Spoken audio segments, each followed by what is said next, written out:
감사합니다. 11월 셋째 주인 오늘은 대부분 교회가 추수감사주일로 지킵니다. 추수감사절의 유래는 멀게는 신구약 성경에 있습니다. 구약 성경 맥추절이 추수감사절과 관련이 있습니다. 맥추절은 5월 중순에서 6월 중순에 보리와 밀을 추수하는데 그것이 끝날 무렵 우량품들로 먼저 구별하여서 하나님께 추수의 감사제를 드린 것이 맥추 감사절입니다. 그러나 좀 더 직접적으로 유래가 되는 것은 청교도들의 미국 이주입니다. 그게 추수감사절이 직접적인 유래가 됩니다. 11월 셋째 주일에 지키는 추수감사주일은 북미 대륙을 개척한 청교도들의 감사로 시작이 되었습니다. 청교도들은 영국에서 신앙의 자유를 찾아 미지의 북미 대륙으로 온 경건한 신앙인들이었습니다. 청교도들이 미국으로 오게 된 역사적인 배경은 영국의 헨리 8세와 그리고 제임스 1세, 찰스 1세에 이어진 종교적인 박해 때문에 그런 겁니다. 그 헨리 8세와 제임스 1세가 잘못한 것이 있었는데 그거에 대해서 하나님께서 기뻐하지 않는다. 그것은 하나님께서 하면 안 된다라고 그렇게 주장하였을 때 그들은 그러한 신앙 자기들에게 그렇게 경고를 하고 그리고 하나님의 뜻이 아니라고 반대를 했던 자들을 싫어하였고 종교적인 박해로 이어진 것입니다. 순례자의 조상들이라 불리는 영국 청교도들은 1600년대 초기부터 신앙의 자유를 찾아서 대서양을 건너서 미국 대륙으로 이주하기 시작했습니다. 그 중에서도 102명의 청교도들이 메이플라워라고 앞에 보시면 메이플라워를 타고 신앙의 자유를 찾아 북미 대륙으로 이주한 것이 직접적인 유래에 해당되는 것입니다. 청교도들은 영국 남해안 플리머스 항구에서 1620년 8월 5일 스피드웨일과 메인플라워를 타고 미 대륙으로 향했는데 그러나 초반에 배가 고장이 나서 물이 새게 됐습니다. 그래서 두 배가 다 귀향을 하게 됐는데 한 달 후인 1620년 9월 6일 메인플라워만 출발하게 된 거예요.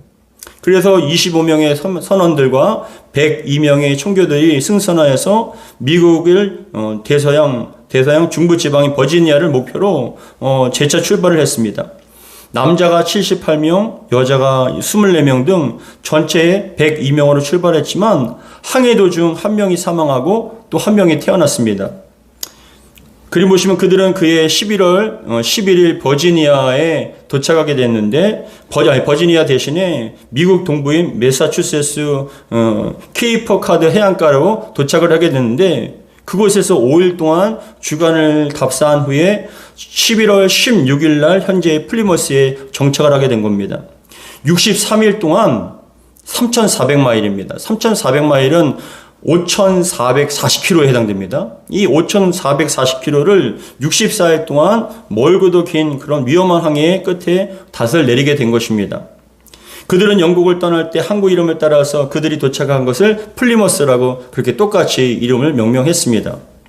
미국 동해안은 항상 북서풍이 불기 때문에 남쪽 버지니아로 가려고 했던 배는 위쪽으로 올라가게 된 것이죠. 그래서 매사추세츠에 도달하게 된 것인데 그들이 토요일 날 도착을 하게 됐는데 주의를 지키기 위해서 길고도 먼 항해를 참고 주의를 배 안에서 지켰다고 얘기합니다.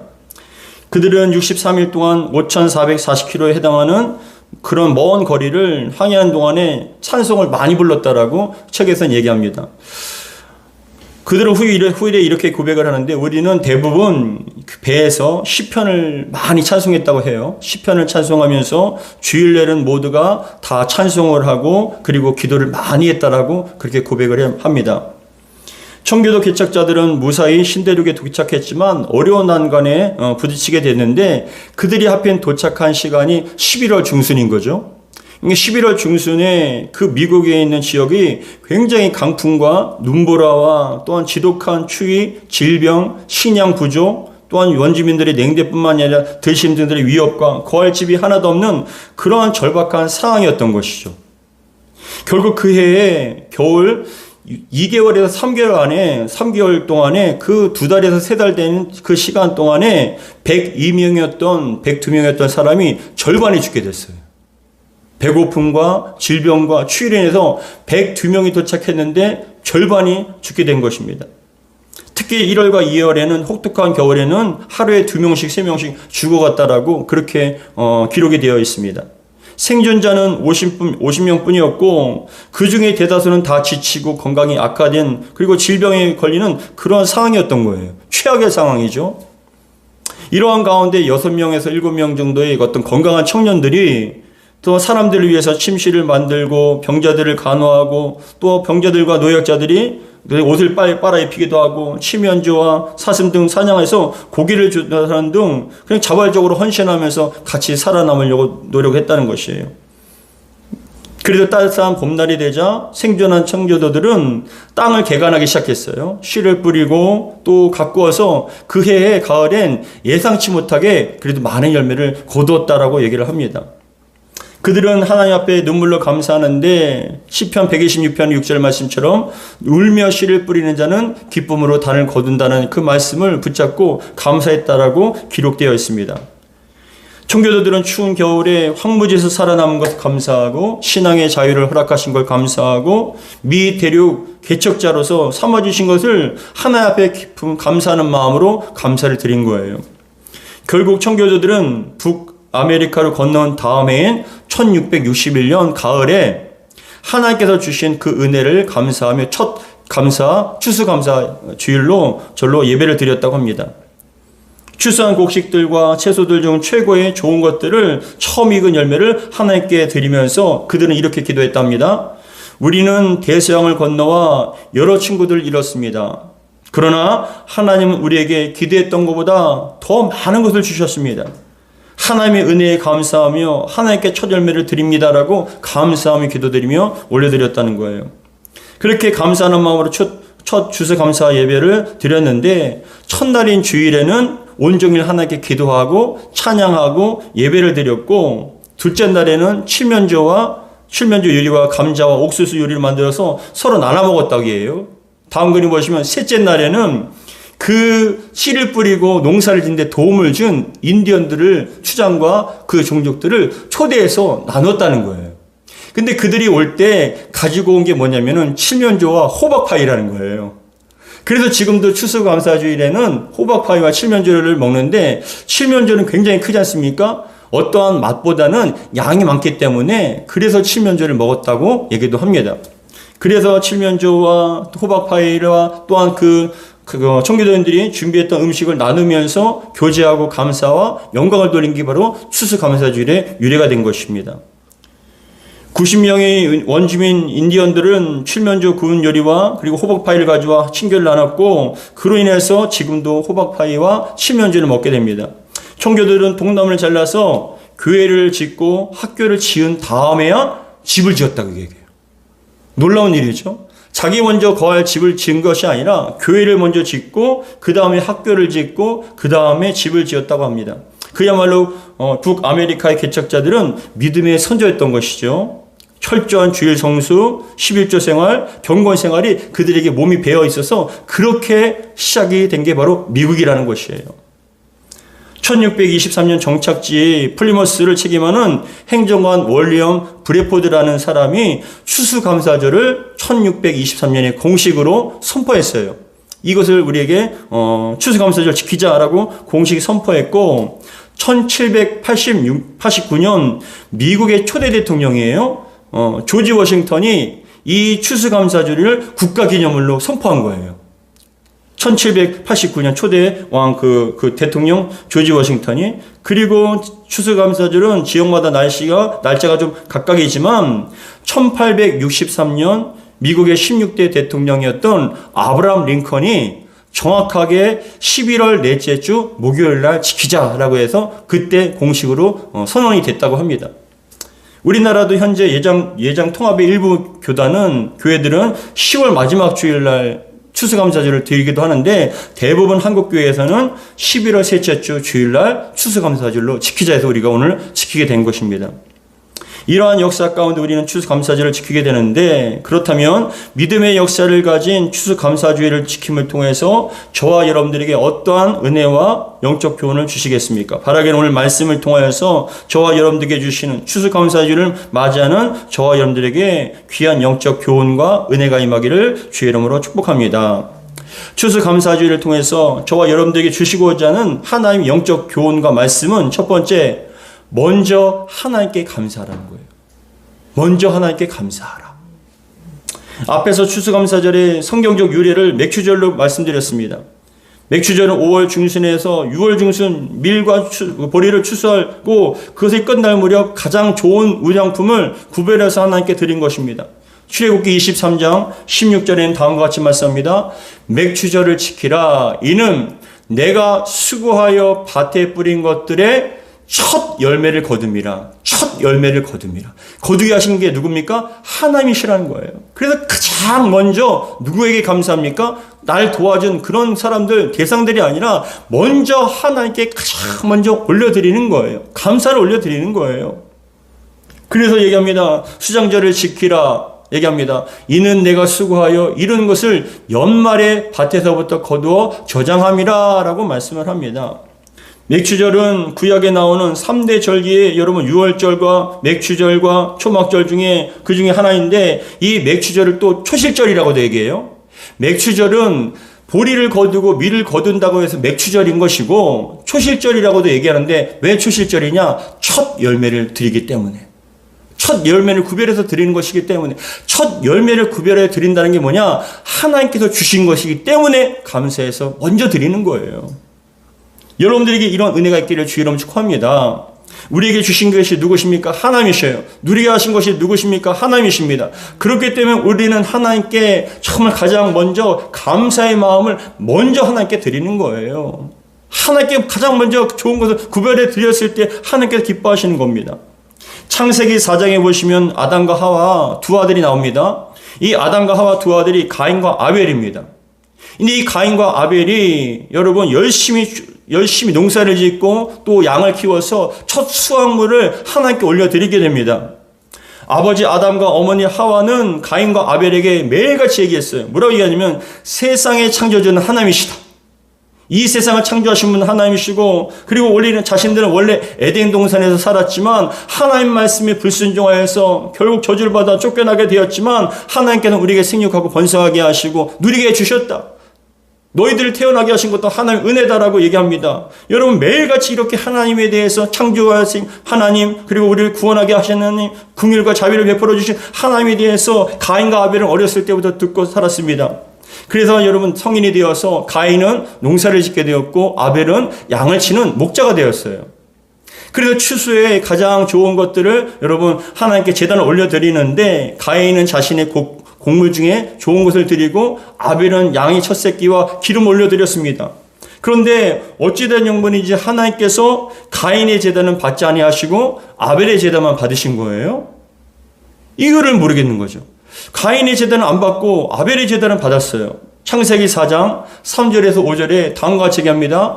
세월이 지난 후에 가인은 땅의 소산으로 제물을 삼아 여호와께 드렸고 아벨은 자기도 양의 첫 새끼와 그 기름을 드렸더니 여호와께서 아벨과 그의 제물은 받으셨으나 가인과 그의 제물은 받지 아니하신지라 가인이 몹시 분하여 안색이 변하니라고 말씀합니다. 여러분 성경에는 구체적으로 가인의 제물이 무엇이 잘못됐다고 구체적으로 얘기하진 않아요. 근데 어떠한 이유인지 가인의 제사는 받지 않으시고 아벨의 제단만 받으셨습니다. 그런데 우리가 말씀을 묵상하고 곰곰이 여러분 정말 기도하다 보니까 어떠한 것이 느껴졌냐면은 깨달음이 왔습니다. 무엇이냐? 성도 여러분, 하나님께서 가인의 제물을 받으시지 않고 아벨의 제물만 받으신 이유는 종류를 따르는 게 아니에요. 하나님께서 곡식은 싫어하시고 양과 고기와 기름을 좋아하시는 것도 아니죠. 또 양의 차이도 아닐 거예요. 가격의 차이도 아닐 거예요. 하나님께서는 가격을 보지 않으세요. 양의 차이를 보지 않으세요. 어떤 종류를 보시지도 않죠. 무엇을 보십니까? 중심을 보시잖아요. 하나님의 중심을 보십니다. 근데 여러분, 하나님께서 가인의 제물을 안 받으시고 아벨의 제물만 받으신 이유는 바로 하나님에 대한 마음의 중심이 달랐다는 것이죠. 가인은 아버지 아담과 어머니 하와의 말에 사실 믿지 않았어요. 항상 모든 것이 하나님 은혜다. 하나님의 돌보심과 은혜가 아니면 우린 살 수 없다. 하나님께서 푸르른 하늘과 땅을 주셨고 좋은 날씨를 주셔서 이렇게 곡식과 양들을 거두게 하신 것이다라고 날마다 그 귀에 못이 박히도록 아담과 하와는 얘기했지만 여러분 가인은 그게 믿어지지가 않았어요. 땀 흘린 건 난데 한여름에 새벽부터 땀을 흘려서 이렇게 열심히 이렇게 돌본 것은 난데 왜 하나님께 영광을 줘야 되는가? 하나님께 한 게 무엇인가라는 그런 의구심이 들었던 것이죠. 그래서 일한 것은 자신이고 수고한 것도 자신이고 땀을 흘려 노력한 것도 모두가 자신이라고 생각한 겁니다. 그래서 진심으로 감사하는 마음이 없었어요. 그냥 드린 거죠. 어쩔 수 없이 그냥 형식적으로 드린 거예요. 반면 아벨은 아버지 아담과 어머니 하와의 가르침을 통하여서 하나님을 믿는 믿음이 들어간 거예요. 믿음이 들어가니까 이 세상을 창조하신 분이 하나님이시며 더 나아가서 지금도 모든 날씨와 기온과 비와 구름까지도 바람까지도 주관하시고 다스린다는 것을 믿었습니다. 자신이 키우는 양들이 새끼를 낳고 건강하게 자란 것도 다 하나님의 은혜라고 생각한 거예요. 자신이 아무리 노력해도 임신하지 않으면 안 되는 것이고 또 새끼를 낳아도 여러분 어떠한 상황 속에서 또 아프게 된 것도 그것도 어쩔 수 없는 일이고 내가 노력하는 한계가 있지만 하나님께 돌보셨기 때문에 이렇게 건강하게 많은 것들을 가지고 누리게 해주셨다라는 그 감사의 마음이 진심 어린 마음이 하나님께 있던 것입니다. 그래서 아파서 죽은 양들을 보면서도 하나님의 돌보심이 아니면 이렇게 죽을 수도 있구나. 내 뜻대로 되는 것이 아니라 하나님의 모든 게 은혜구라는 걸 다시 한번 깨달았을 때 감사하는 마음이 들었던 것이죠. 그래서 한 해 동안 베푸신 은혜에 진심으로 감사하며 하나님께 정말 좋은 양과 기름을 드린 게 바로 아벨의 제사였던 것이죠. 하나님께서는 여러분 아벨의 그 양과 기름이 아니라 아벨의 중심을 보신 것이죠. 하나님 향한 진심 어린 감사의 마음을 받으신 거예요. 가장 감사한 분에게 어떻게 나쁜 걸 드릴 수 있겠습니까? 정말 제가 귀한 분에게 제가 아무거나 드릴 수 없잖아요. 정말 마음을 다해서 중심을 다해서 정성껏 준비해서 대접해 드리는 거 아닙니까? 하나님께 그런 마음으로 드린 것이에요. 여러분들이 하나님께 나올 때 이런 마음으로 드리시기 바랍니다. 한 주 동안도 베풀어 주신 은혜, 한 달 동안도 베풀어 주신 은혜, 지금까지 베풀어 주신 은혜에 대해서 진심으로 감사하는 마음으로 우리가 정성을 다해서 드린다면 하나님께서 그것을 기쁘게 받아주십니다. 여러분, 오늘은 한 해 동안 베풀어 주신 은혜와 사랑에 감사하며 그 감사의 마음을 올려드리는 게 바로 감사주일, 오늘 추수감사주일 아닙니까? 여러분 마음속에 진심으로 모든 것이 다 하나님의 은혜였음을 믿고 감사하는 마음으로 드린다면 여러분들이 마음을 받으시고 손길을 받으시고 하나님 향한 그런 중심을 받아주실 줄 믿습니다.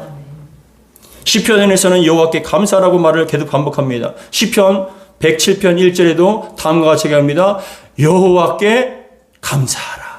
누구에게요? 여호와께 감사하라. 그는 선하시며 그 인자하심이 영원함이로다. 하나님을 묵상할 때마다 너무나 감사밖에 없는 거예요. 왜요? 그는 너무나 선하시기 때문에. 너무나 선하시고 인자하시고 그 인자하심이 영원하기 때문에 감사하게 되는 겁니다. 성도 여러분, 여러분들이 자녀를 키우면서 어떨 때 가장 기쁘십니까? 어떨 때 가장 보람이 됩니까? 무엇을 주어서가 아니라 우리 아이들이 건강하게 자라는 것도 기쁨이 되고 열심히 살면서 삶과 가정을 꾸리는 것도 기쁨이 됩니다.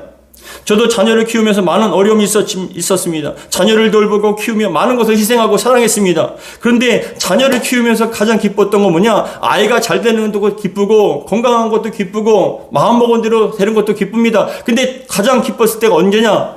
아버지, 어머니 고맙습니다라고 할 때. 아버지 어머니가 저를 이렇게 돌봐주셔서 제가 이렇게 왔습니다라고 그렇게 고백을 했을 때 그때가 가장 보람되더라고요.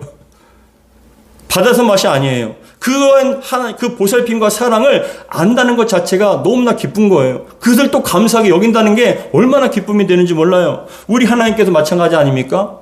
하나님께서 우리가 여러분 하나님께 감사의 제물을 믿음의 고백을 올려드렸을 때 하나님께서는 그것을 너무나 기쁘게 받아주신다는 것이죠.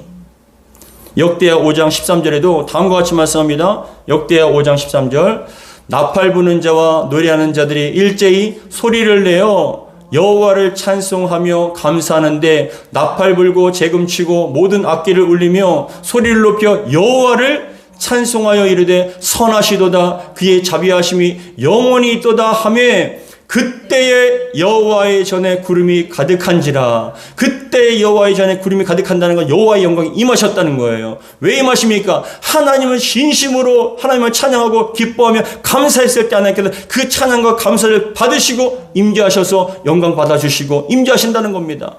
여러분들의 삶이 이렇게 되기를 바랍니다. 우리 여러분 가정이 이렇게 되길 바랍니다. 우리 교회가 진심으로 하나님께 감사하며 찬양과 영광을 온전히 하나님께 올려드렸을 때 하나님께서는 그것을 받으시고 임재하셔서 그것을 이렇게 누리게 될 줄 믿습니다.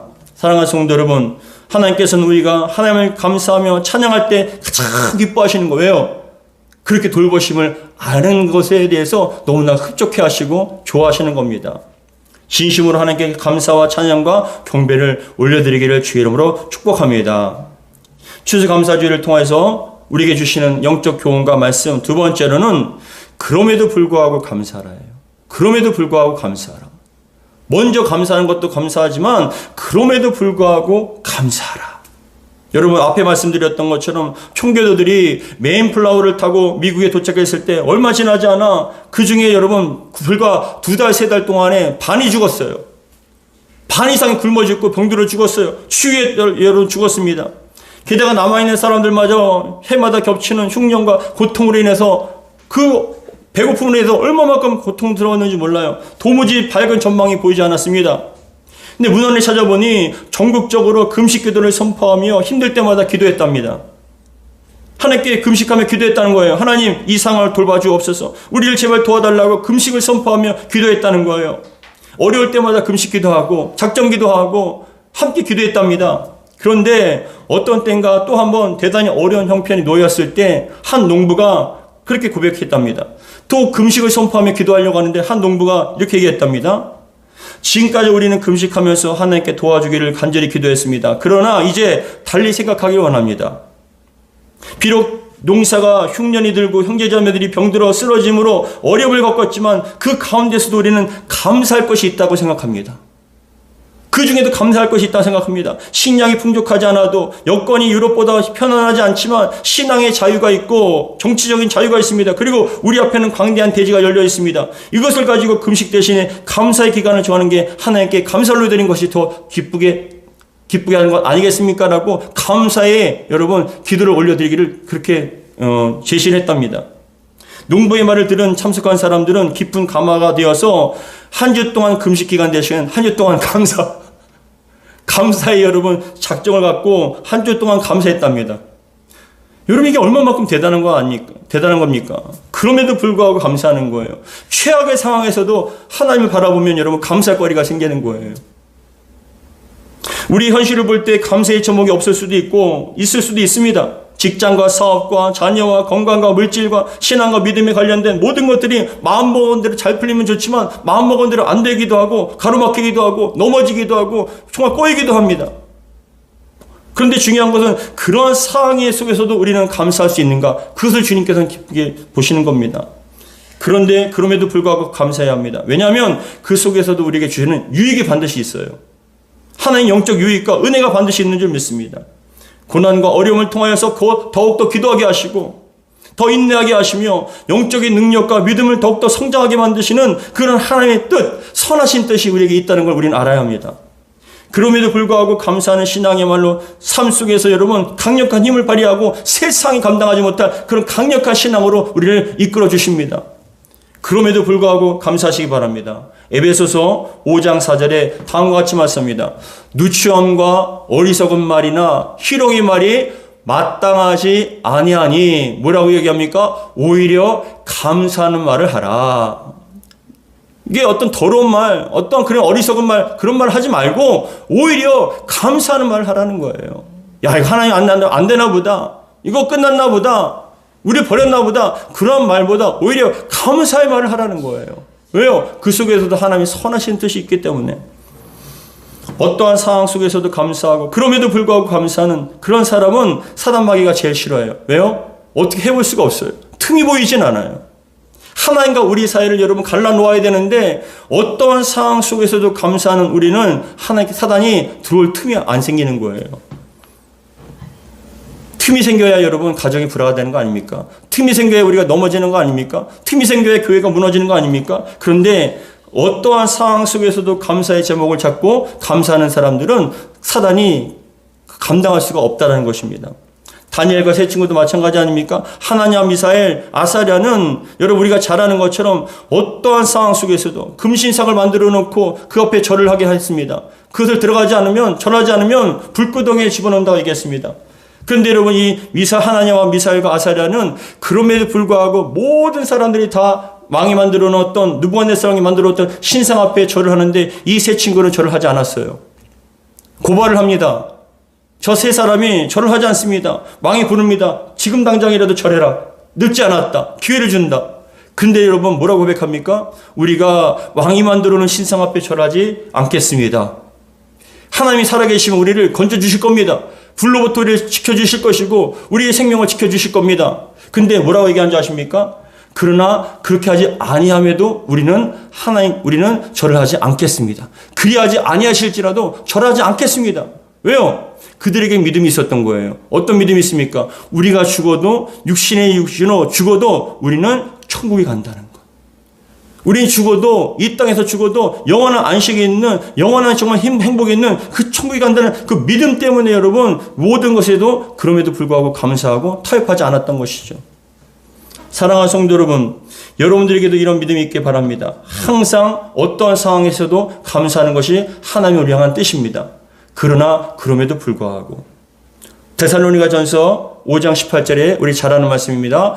범사에 감사하라. 이것이 그리스도 예수 안에서 너희를 향하신 하나님의 뜻이니라.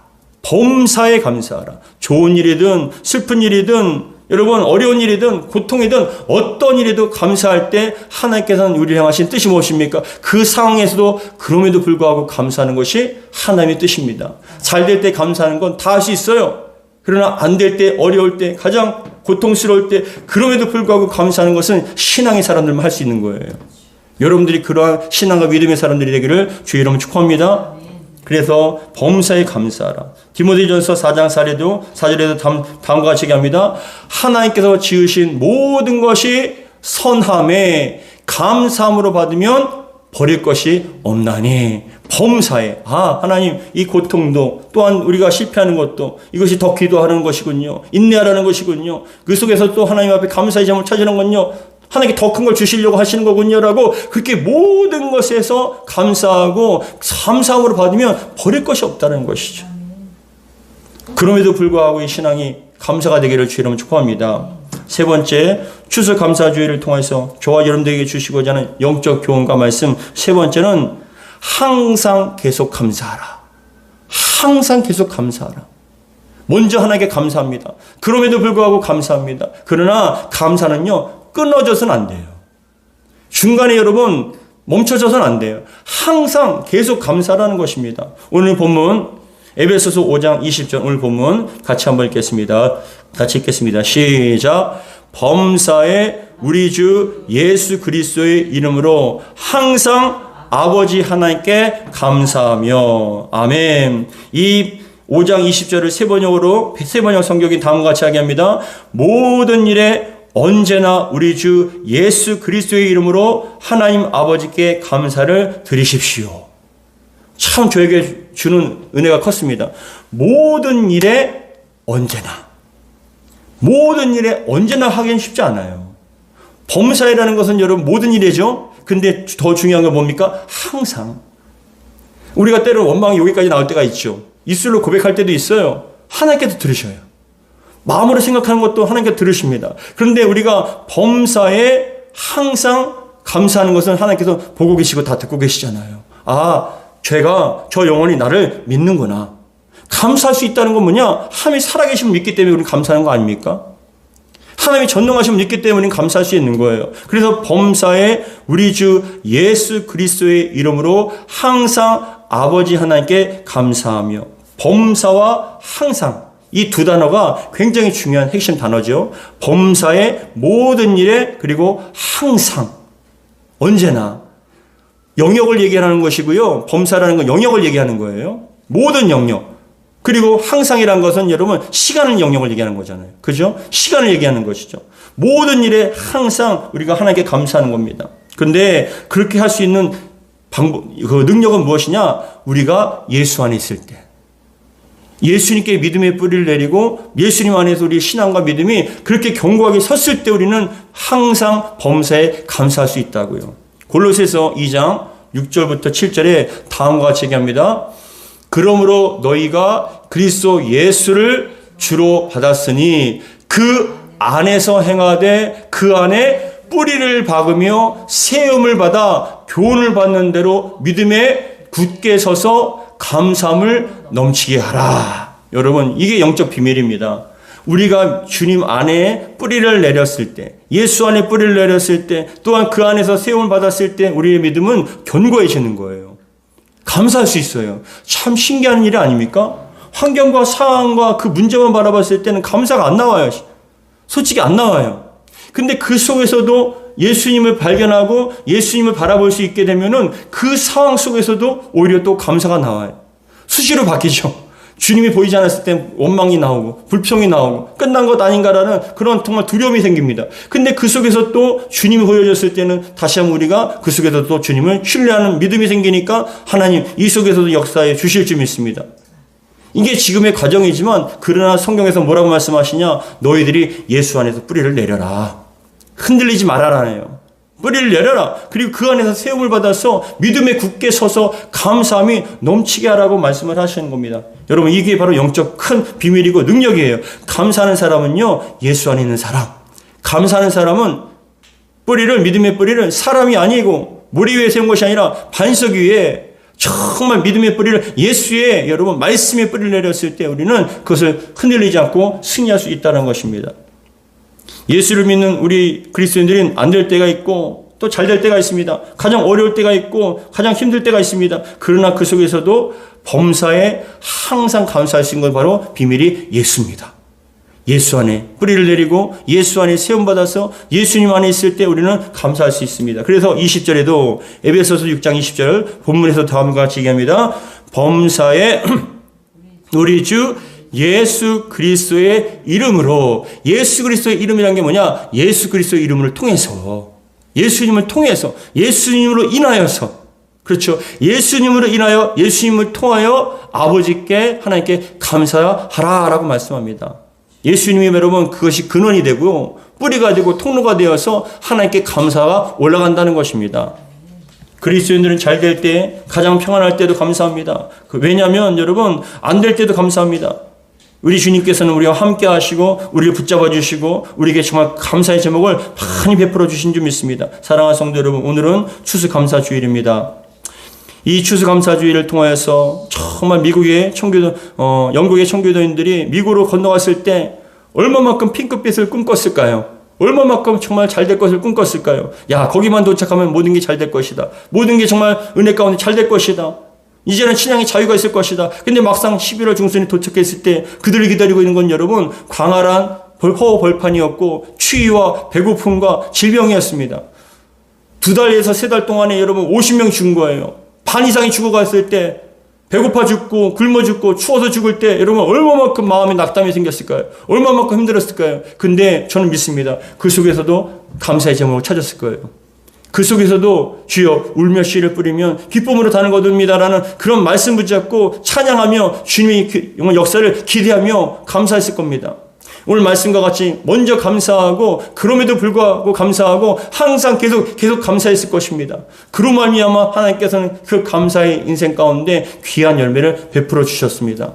그래서 추수감사 제의를 드릴 때 얼마만큼 눈물로 기뻐하며 하나님께서 우리를 돌보셨다는 그런 감격 속에 얼마만큼 기쁨으로 올려드렸을까요? 여러분, 우리의 앞에도 어떤 일이 일어날지 모릅니다. 때로는 배고픔과 추위와 어려움이 있을 수도 있고 마음대로 안 될 때도 있습니다. 그럼에도 불구하고 먼저 항상 하나님께 감사하시고 그럼에도 불구하고 감사하시고 여러분들이 모든 범위 안에 범사에 항상 예수로 말미암아 하나님께 영광을 돌리고 감사할 수 있는 저와 여러분 되기를, 감사의 사람 되기를 주 이름으로 축복합니다.